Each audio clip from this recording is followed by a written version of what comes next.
Assalamualaikum para tetua, gimana kabar kalian? Semoga selalu sehat dan dilancarkan rezekinya, amin. Jumpa lagi bareng alurku, yang akan menemani kalian semua dengan cerita-cerita menarik seputar Donghua. Oke, langsung aja ke ceritanya. Surgawi Selatan, plak, plak, plak.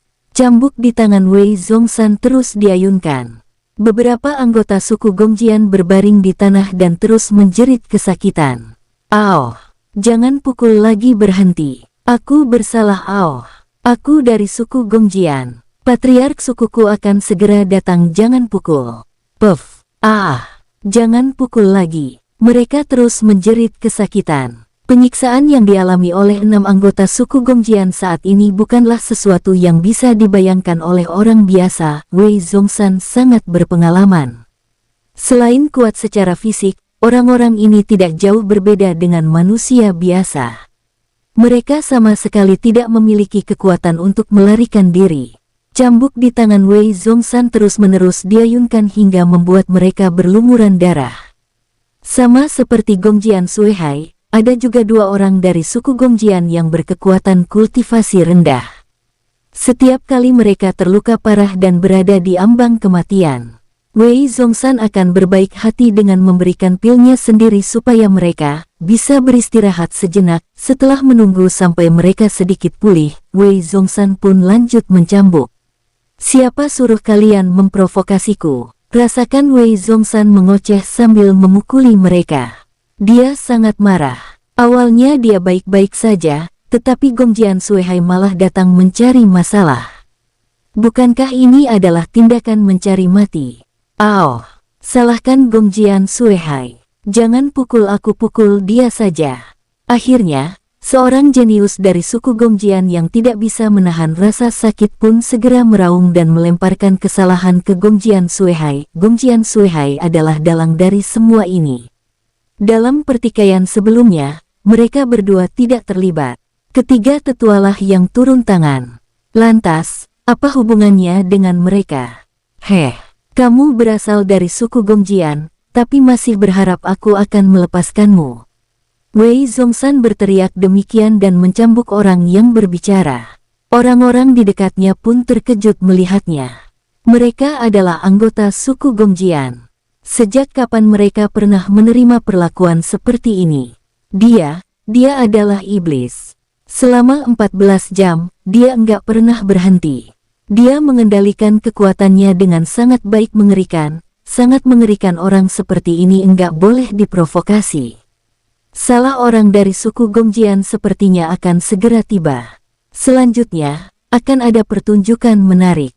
Mungkin saja diskusi terus berlanjut. Di sekitar, terus terdengar suara diskusi mengenai tindakan Wei Zhongshan yang memukul ke-6 anggota suku Gongjian. Mereka semua tampak berlumuran darah. Orang-orang di sekitar terkadang akan melirik Xiao Fan yang sedang duduk bersila dalam meditasi. Semenjak melancarkan serangan sebelumnya, Xiao Fan telah duduk dalam meditasi selama 14 jam dan sama sekali tidak bergerak. Namun, serangan kuat yang baru saja dilancarkan oleh Xiao Fan berhasil membuat semua orang yang hadir terkejut dan terkesan. Meskipun Xiao Fan duduk bersila, orang-orang tidak berani menatapnya langsung. Mereka hanya berani mencuri pandang dengan sudut mata. Orang bertopeng ini terlalu menakutkan. Bahkan, ada yang berbisik-bisik dan berdiskusi. Mereka penasaran apakah orang tersebut benar-benar berasal dari suku Guyue. Kapan jenius seperti Xiao Fan muncul di suku itu? Nanti, kalau orang-orang dari suku Gongjian datang dan anak bertopeng ini masih bisa hidup, segera hubungi suku dan minta mereka mengutus orang untuk memberikan hadiah kepada suku Guyue. Suku ini layak untuk diajak berteman. Orang dari suku besar sedang berbicara melalui transmisi suara. Dia memberitahu rekan-rekannya bahwa Xiao Fan memiliki masa depan yang cerah. Ini, apa menurutmu dia masih bisa bertahan? Rekan di sampingnya bingung dan bertanya melalui transmisi suara. Menurutnya, Xiao Fan telah menyinggung suku Gongjian sehingga kemungkinan besar akan sulit bertahan hidup. Beberapa hal memang sulit untuk dijelaskan, timpal orang itu. ada seorang komandan yang bertanggung jawab untuk memantau area di dalam gerbang surgawi selatan. Meskipun komandan itu tidak muncul, rohnya pasti akan menyelidiki situasi ini. Gerbang surgawi selatan akan merekrut jenius seperti Xiao Fan secara internal. Dengan bakat dan kekuatan yang ditunjukkan oleh bocah dari suku Guyue tadi, dia kemungkinan telah menarik perhatian komandan gerbang surgawi selatan atau bahkan tuan kota. Itu sebabnya, meskipun orang dari suku Gongjian datang, mereka mungkin tidak akan mendapatkan keuntungan. Bagi gerbang surgawi selatan, suku Gongjian hanyalah sekelompok semut di aula utama. Rekannya mengangguk dan tidak melanjutkan perbincangan. Suku Ciyue dan suku Lianggiu adalah suku besar. Mereka bahkan tidak menyapa saat bertemu dan selalu bersaing satu sama lain. Namun, saat ini orang-orang dari kedua suku, terutama para jenius muda diam-diam mendiskusikan tentang Xiao Fan. Kekuatan yang baru saja ditunjukkannya telah mengalahkan semua jenius muda yang ada di sana. Plak, plak, plak. Di tengah-tengah pencambukan yang terus-menerus dilakukan, sekelompok orang pun tiba.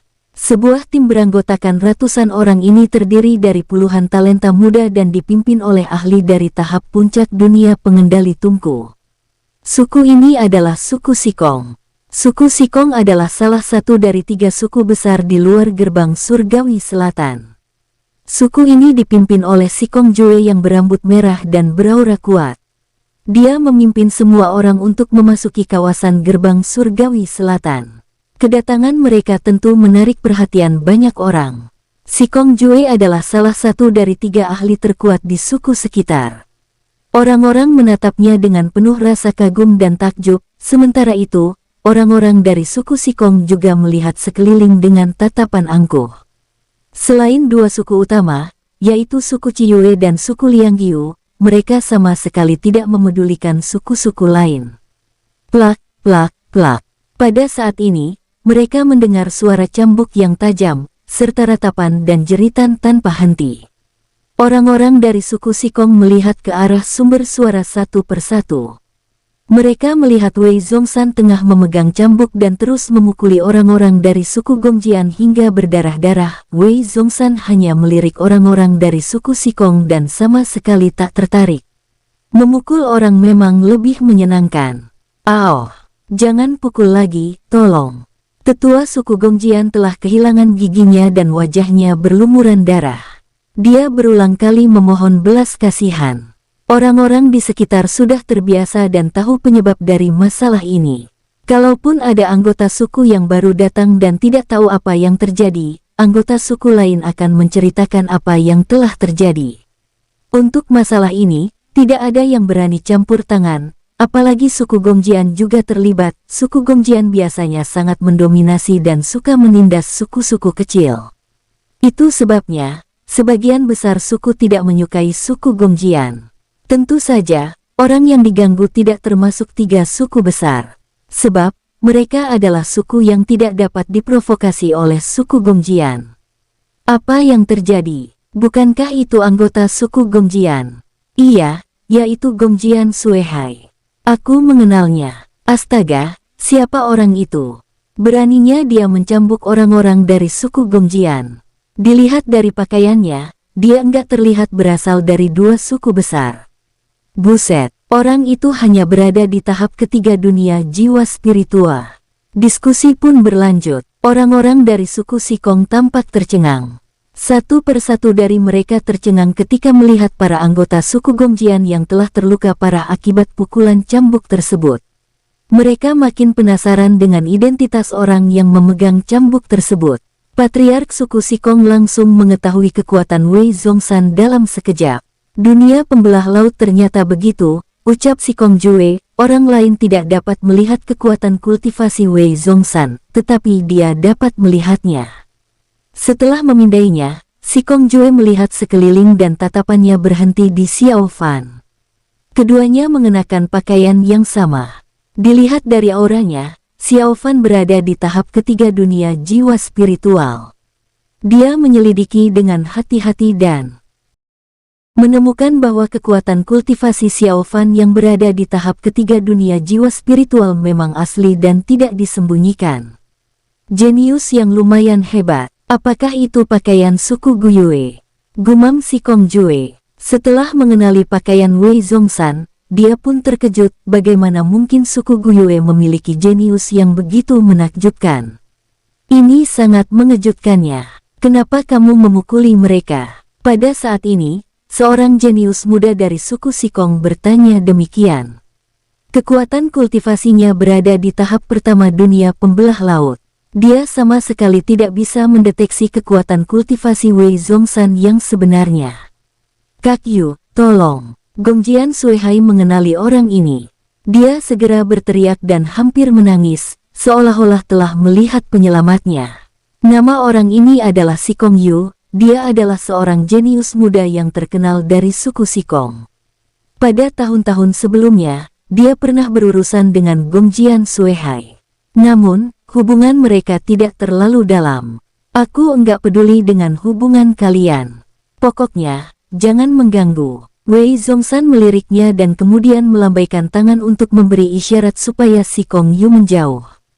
Wei Zhongshan sudah pasti bermaksud seperti itu, tetapi dia tidak mengatakannya secara langsung. Kamu beraninya kamu berbicara seperti itu padaku. Kamu cari mati, ya.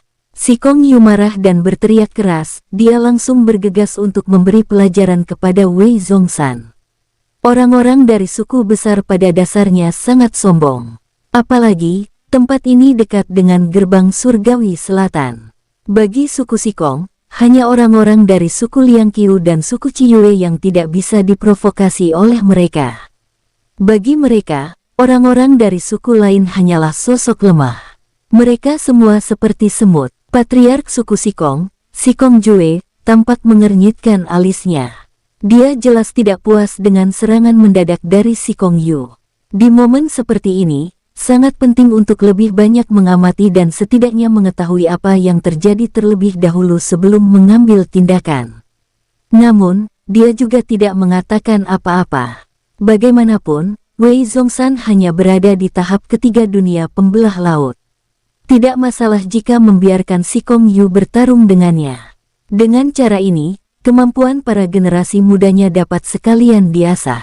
Dengan adanya patriark dan orang-orang sukunya, apa yang harus ditakuti oleh Sikong Yu? Baginya, Wei Zhongshan hanyalah ahli di tahap ketiga dunia jiwa spiritual. Dia tidak berpikir terlalu panjang lagi. Dia langsung bergegas menuju Wei Zhongshan dan meluncurkan serangan. Pada saat ini, Gongjian Suihai menangis dan tampak terharu. Sikong Yu benar-benar saudaranya. Ketika menghadapi masalah, sangat jarang ada orang yang bersedia membantu. Perkataan ini memang benar adanya. Bukan hanya dia, tetapi ketiga tetua suku Gongjian yang terbaring di genangan darah juga merasakan hal yang sama. Mereka semua meneteskan air mata. Barusan, mereka terus meminta bantuan, tetapi tidak ada yang menjawab. Suku Sikong adalah suku yang baik. Mereka merasa bahwa siksaan neraka mereka akan segera berakhir. Mereka awalnya berpikir bahwa penderitaan mereka baru akan berakhir setelah patriark mereka datang. Alhasil, bantuan dari suku Sikong datang terlebih dahulu. Apakah Wei Zhongshan dan Xiao Fan kuat? Sangat kuat. Namun, mereka merasa bahwa suku Sikong pasti lebih kuat.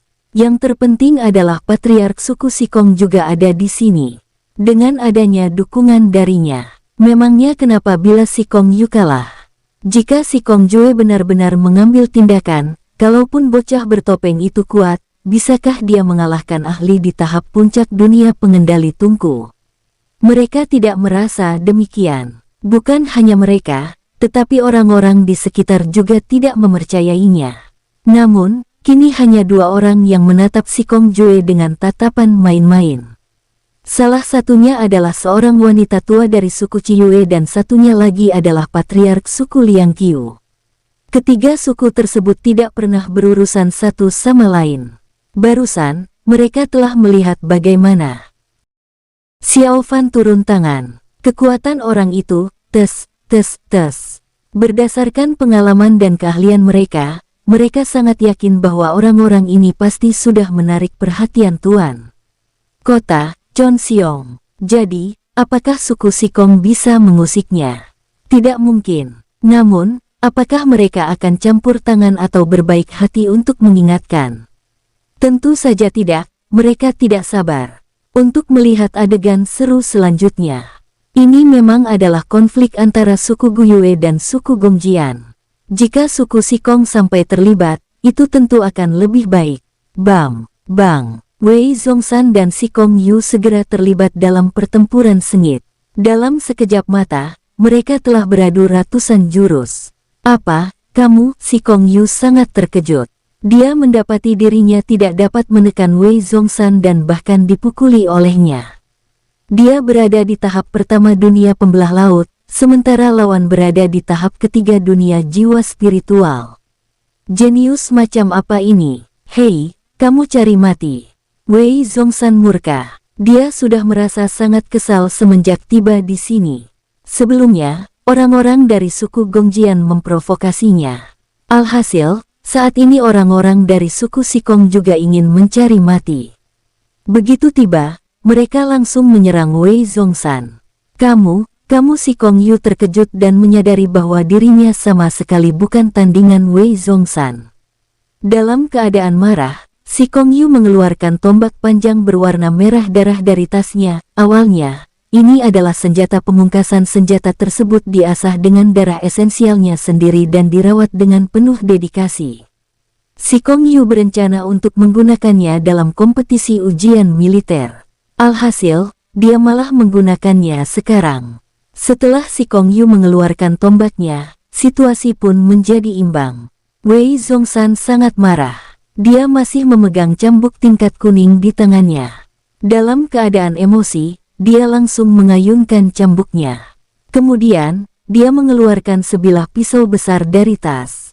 Wei Zhongshan memiliki banyak senjata dan telah merampok sangat banyak senjata bersama Xiao Fan di masa lalu. Dapat dikatakan bahwa 100 Sikong Yu pun tidak bisa menandingi kekayaan Wei Zhongshan. Ini Sikong Yu tampak sangat terkejut. Tombaknya hanyalah peringkat rendah di tingkat bumi. Namun, pisau besar Wei Zhongshan adalah peringkat atas di tingkat bumi. Bam, pef. Sikong Yu menyemburkan darah dari mulutnya tetapi, dia tetap berusaha bertahan. Dia adalah seorang jenius dari suku Sikong yang memiliki kekuatan yang luar biasa. Meskipun Wei Zhongshan lebih unggul 2 tingkatan kecil, dia tetap tidak dapat langsung mengalahkan Sikong Yu. Namun, seiring berjalannya waktu, Sikong Yu pasti akan mati. Sial, orang ini benar-benar gila. Benar sekali. Barusan, dia sudah mengusik suku Gongjian. Sekarang, dia malah terlibat dalam pertarungan dengan orang dari suku Sikong. Gila, dia benar-benar gila. Kembali terdengar suara diskusi. Ada banyak diskusi di sekitar.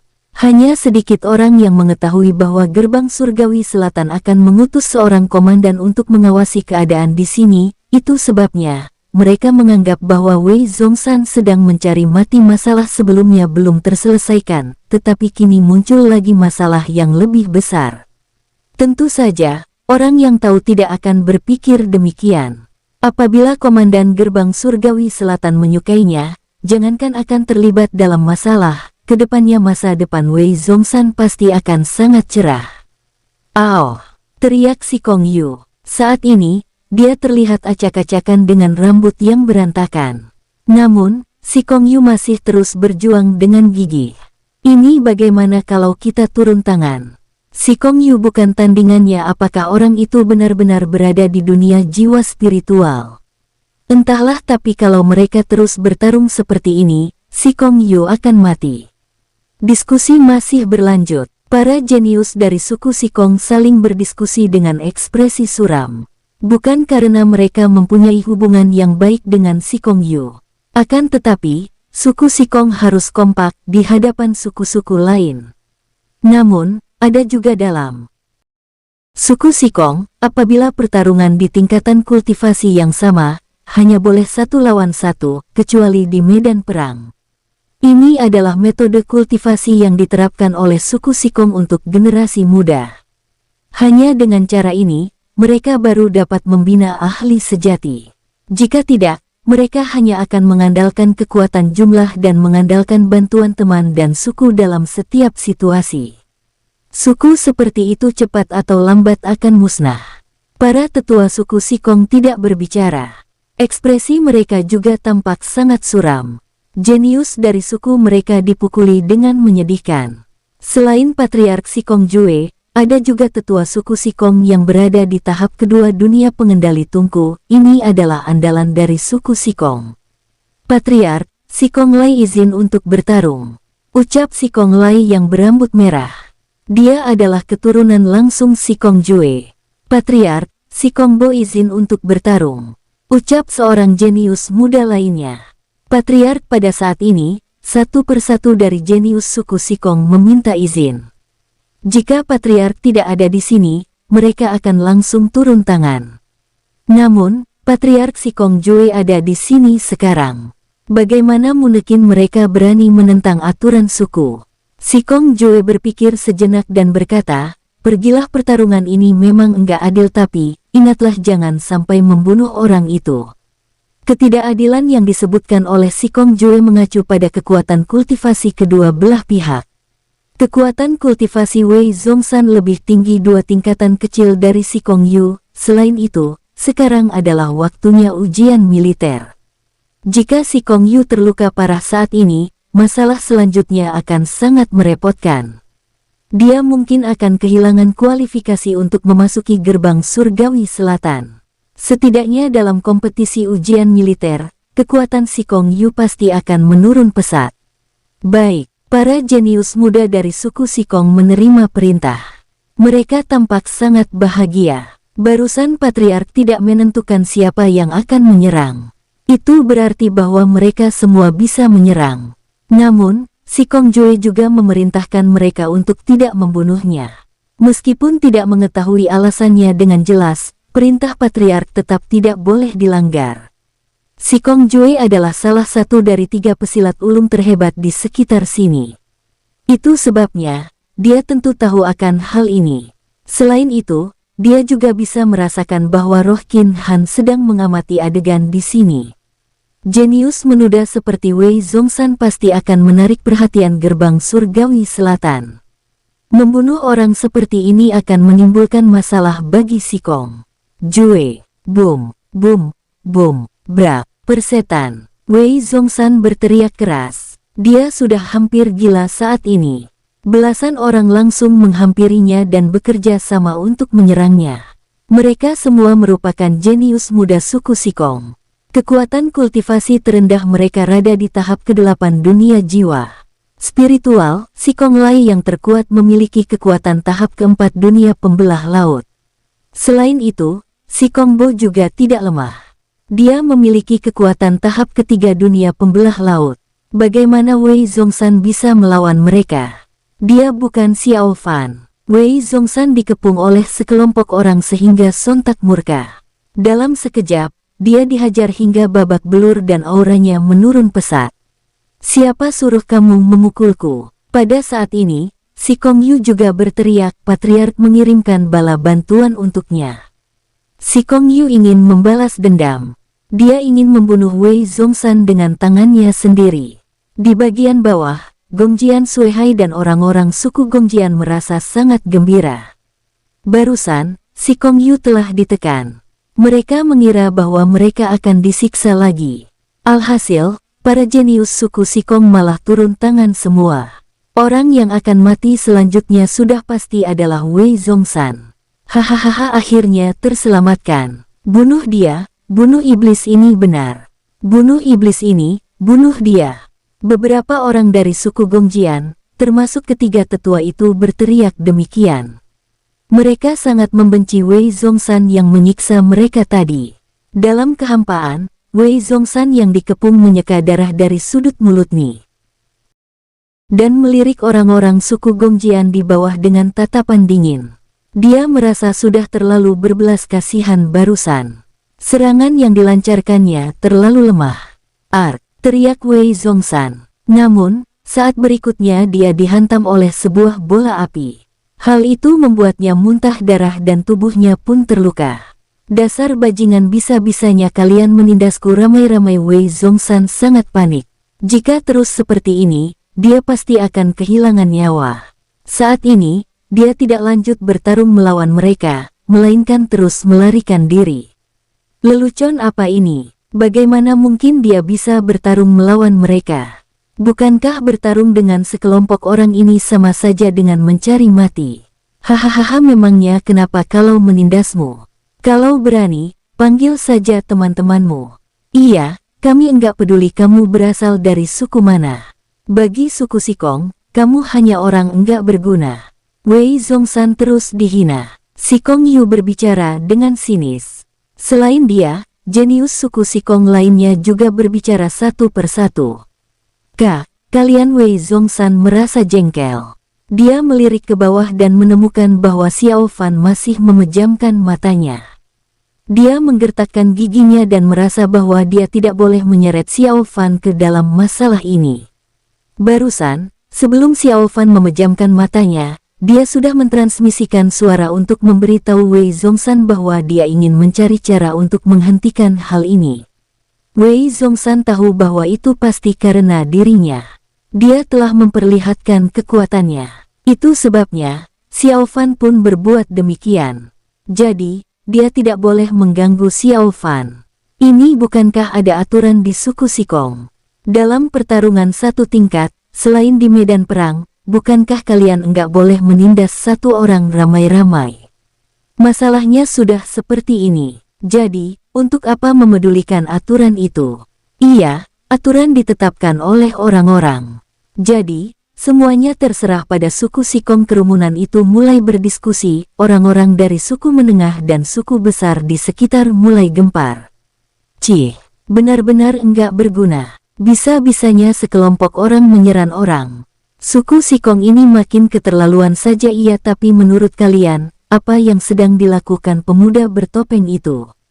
Kenapa dia belum beraksi? Semuanya kembali gempar. Orang-orang dari suku Ciyue dan suku Liangqiu juga berdiskusi.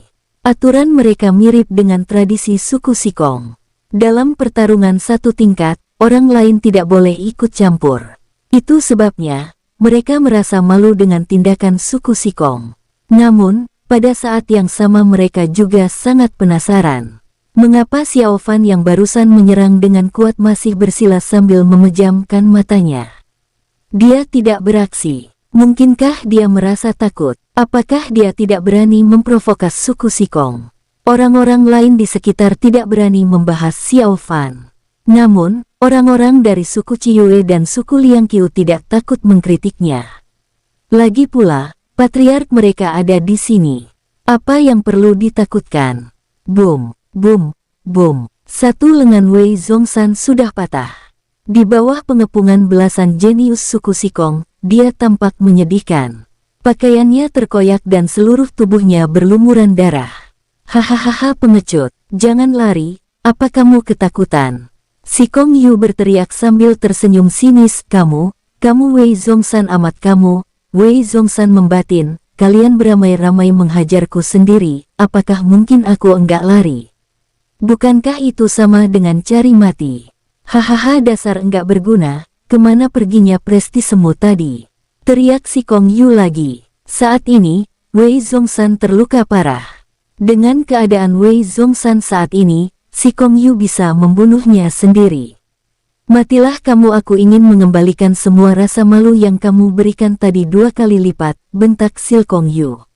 Ada niat membunuh yang pekat di matanya. Dia ingin membunuh Wei Zhongshan, jangan bunuh dia tadi, patriark memerintahkan hal ini. Saat ini, Sikong Lai yang berada di samping berujar. Dia memiliki rambut merah dan tatapannya sangat dingin. Baik-baiklah. Sikong Yu ragu sejenak, lalu mengangguk. Dia tidak berani melanggar perkataan Sikong Lai. Apalagi, ini adalah perintah patriark. Kalian. Wei Zhongshan kesal.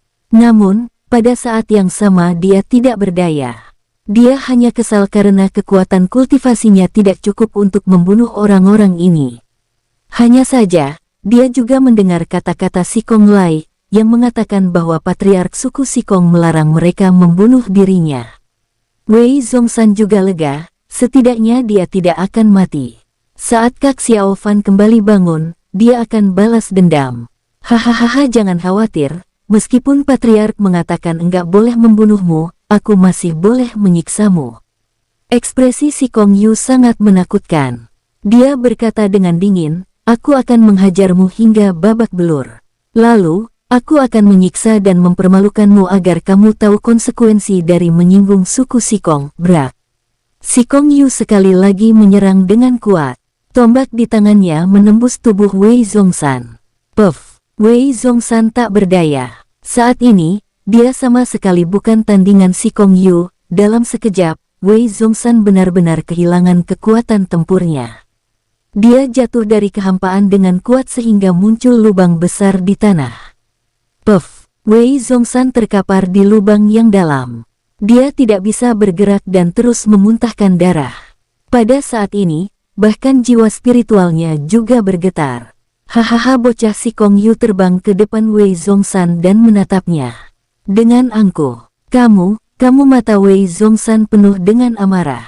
Dia pun menggertakkan giginya dengan tidak terima. Kamu apanya? Siapa suruh kamu memukulku tadi? Puih, Sikong Yu meludah dan langsung mengenai wajah Wei Zhongshan. Buff. Kemudian, Sikong Yu mulai menghajar lagi. Dia terus-menerus meninju dan menendang Wei Zhongshan. Wei Zhongshan dipukuli hingga berlumuran darah. Saat ini, dia adalah target Sikong Yu dan sama sekali tidak punya kekuatan untuk melawan. Sikong Yu meninju dengan sangat kuat. Tulang Wei Zhongshan perlahan-lahan patah. Hal ini membuatnya merasakan rasa sakit yang sangat menyakitkan. Namun, bahkan saat kesakitan seperti ini pun, Wei Zhongshan tidak mengatakan apa-apa sama sekali. Perlu diketahui bahwa Sikong Yu sangat kejam. Dia tidak menyiksa orang seperti Wei Zhongshan. Dia terus menghajar dengan sekuat tenaga. Perbuatannya jauh lebih kejam dari penyiksaan Wei Zhongshan terhadap beberapa orang suku Gongjian barusan. Ah, teriaklah, kenapa kamu diam saja? Apa kamu bodoh? Hahaha, dasar enggak berguna. Bukankah tadi kamu sombong banget? Ini adalah ganjaran karena memprovokasi suku Sikong. Hahaha. Sikong Yu berteriak saat bertarung. Dia terlihat ganas, seperti iblis dari neraka. Sikong Lai, Sikong Bo, dan yang lainnya berdiri dalam kehampaan. Ada orang yang mencibir dan ada yang tidak berekspresi. Tidak ada batasan saat menyiksa orang dari suku lain. Patriark perlu dihentikan enggak? Tanya tetua suku Sikong. Kekuatan kultivasinya berada di tahap kedua dunia pengendali tungku. Sikong Joe hanya diam-diam menghela napas. Dia menggelengkan kepalanya dan berkata, enggak perlu, yang penting dia enggak dibunuh. Gerbang Surgawi Selatan juga enggak mengirim siapapun kemari. Hal ini membuktikan kalau orang ini enggak menarik perhatian Gerbang Surgawi Selatan. Jadi, enggak perlu takut. Membunuhnya juga enggak masalah. Tetua suku Sikong mengangguk dan berhenti berbicara.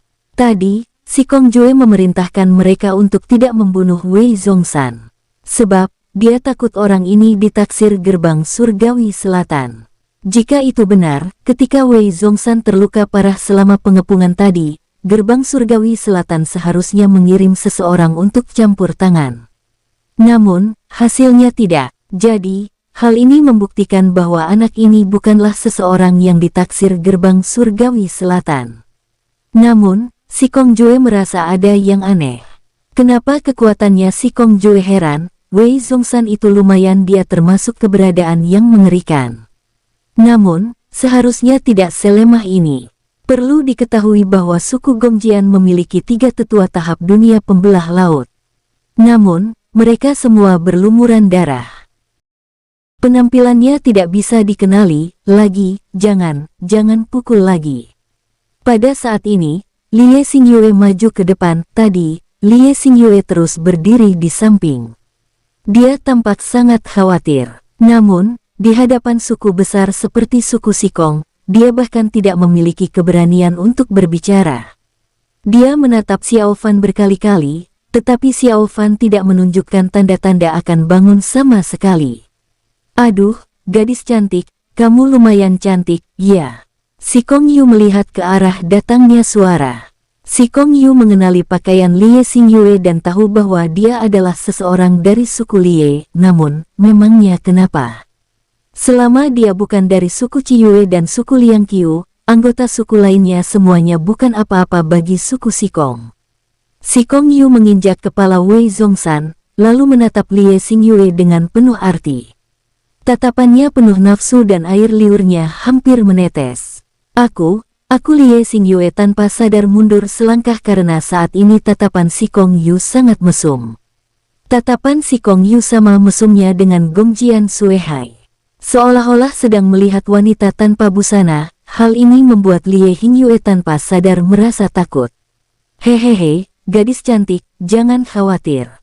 Setelah aku menyiksa orang ini sampai mati, aku akan bermain denganmu. Si Kong Yu mencibir. Dia dapat melihat bahwa wanita ini pasti ada hubungannya dengan orang yang diinjaknya.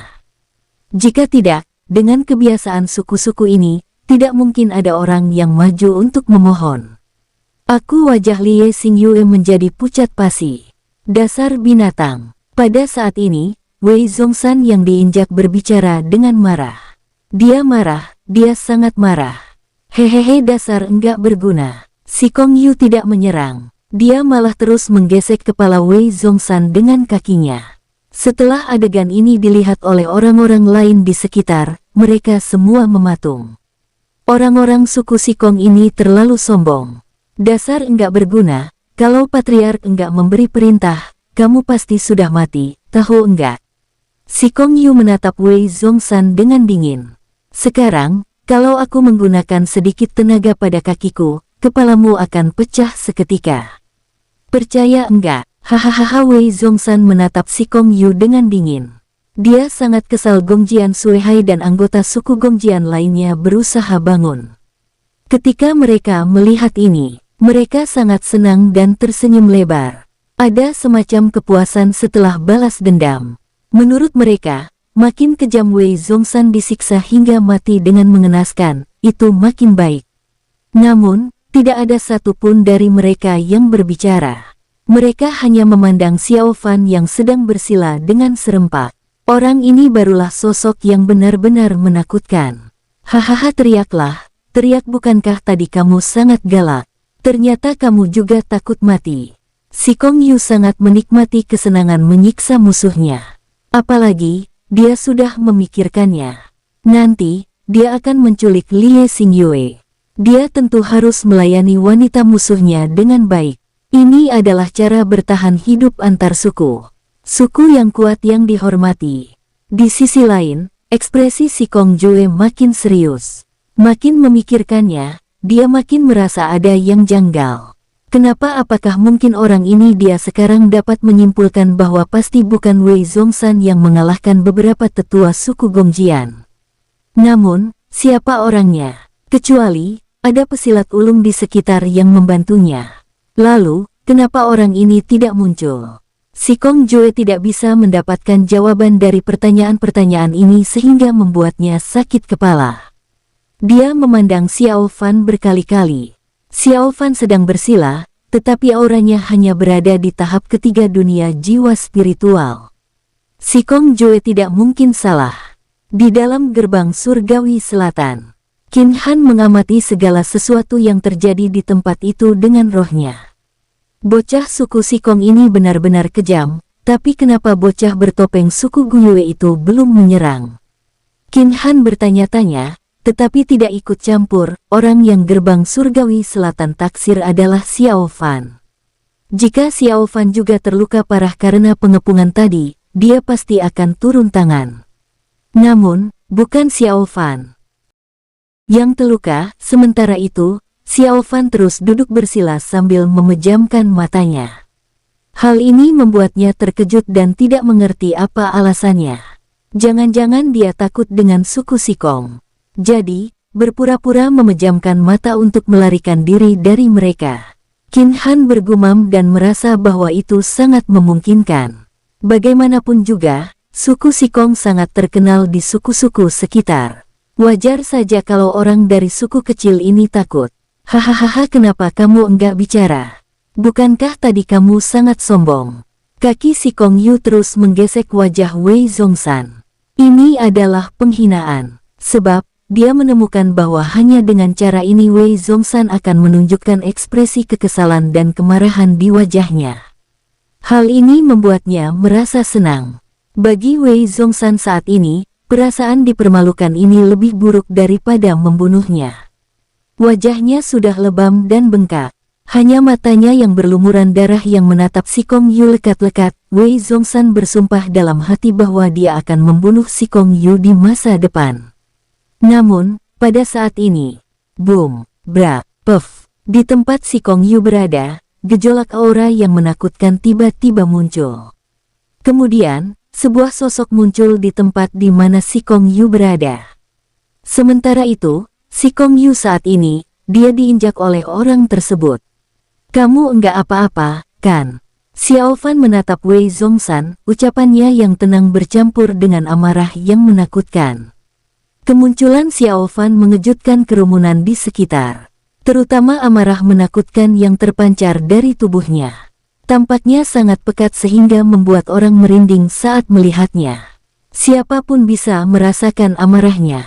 Kamu si Kong Yu yang diinjak. Xiao Fan merasakan seluruh tubuhnya gemetar. Seolah-olah orang yang menginjaknya adalah seekor binatang buas kuno. Aura dingin itu hampir membuatnya tidak bisa bernapas. Sebelum dia sempat bereaksi atas apa yang terjadi tadi, dia sudah diinjak oleh Xiao Fan yang tiba-tiba muncul. Enggak apa-apa, kan? Xiao Fan kembali menatap Wei Zhongshan dan amarah di matanya membara. Wei Zhongshan adalah pengikut Xiao Fan, tetapi dia malah dipermalukan dan terluka seperti ini.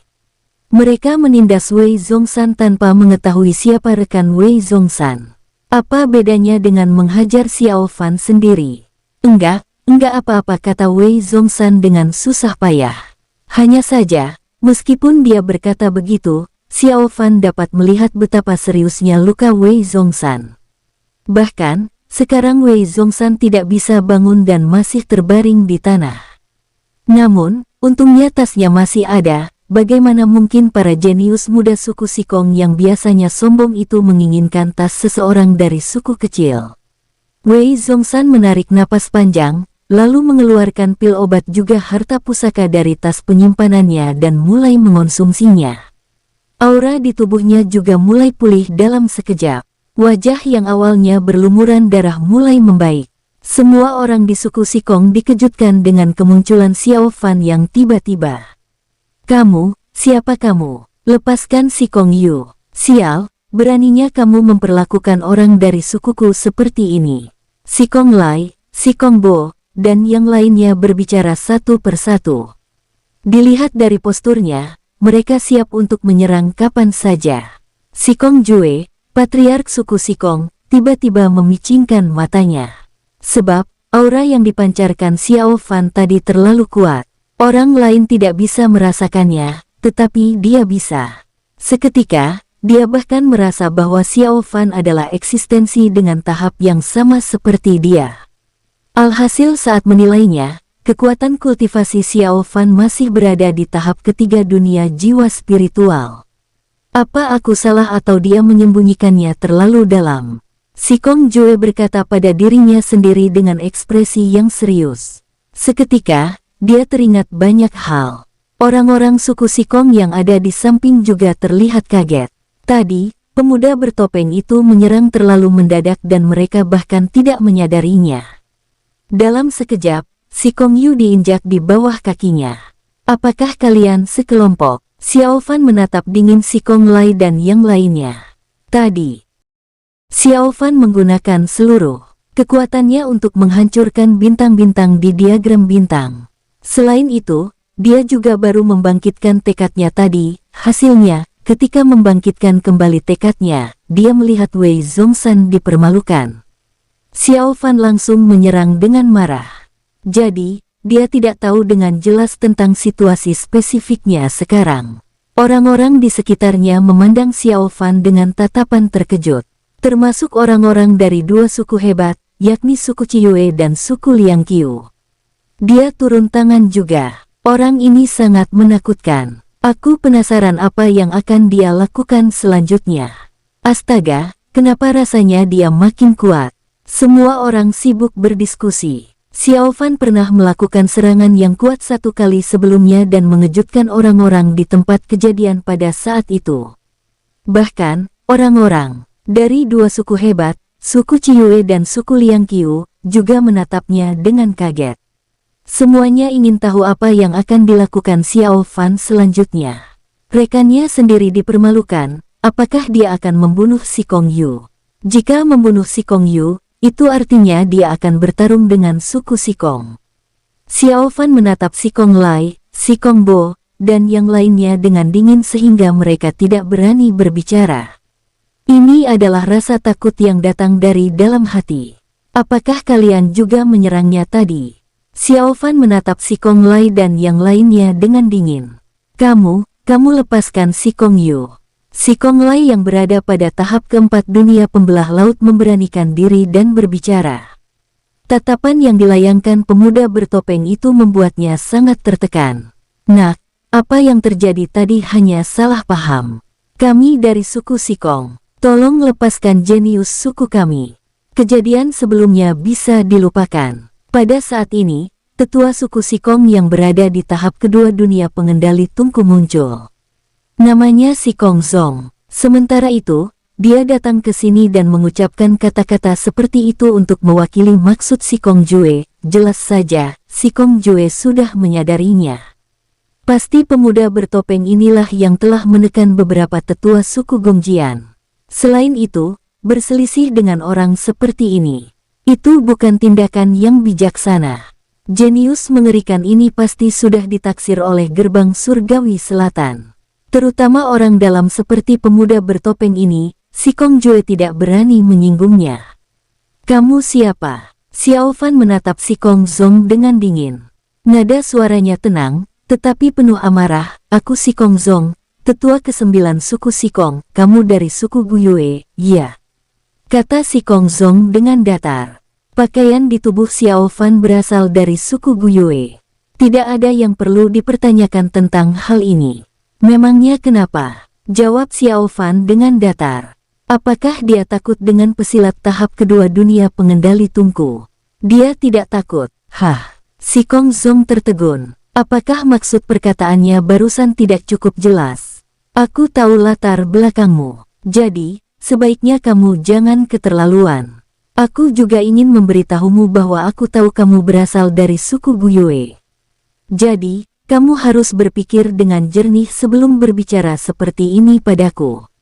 Jangan sampai suku Guyue terlibat karena dirimu. Namun, Xiao Fan justru bertanya balik padanya dengan nada yang begitu tenang. Seolah-olah dia tidak mengetahui hal ini. Kamu enggak tahu kami berasal dari suku Sikong. Lepaskan dia. Dengan begitu, kami akan menganggap masalah sebelumnya enggak pernah terjadi, Sikong Zong berkata dengan tidak acuh. Dia tentu mengetahui maksud patriarknya. Mereka tidak ingin berselisih dengan jenius yang pasti akan memasuki gerbang surgawi selatan karena khawatir suku mereka akan terlibat masalah besar. Astaga, dia menginjak Sikong Yu, tapi suku Sikong hanya memohon kepadanya untuk melepaskan Sikong Yu. Mereka enggak menyebutkan hal lain lagi. Apa mereka takut? Suku Sikong biasanya enggak bersikap seperti ini. Menurutku, pria bertopeng itu pasti akan melepaskannya. Bagaimanapun juga, mereka berasal dari suku Sikong. Suasana di sekeliling kembali heboh, orang-orang di sekitar mulai bergosip. Wanita tua dari suku.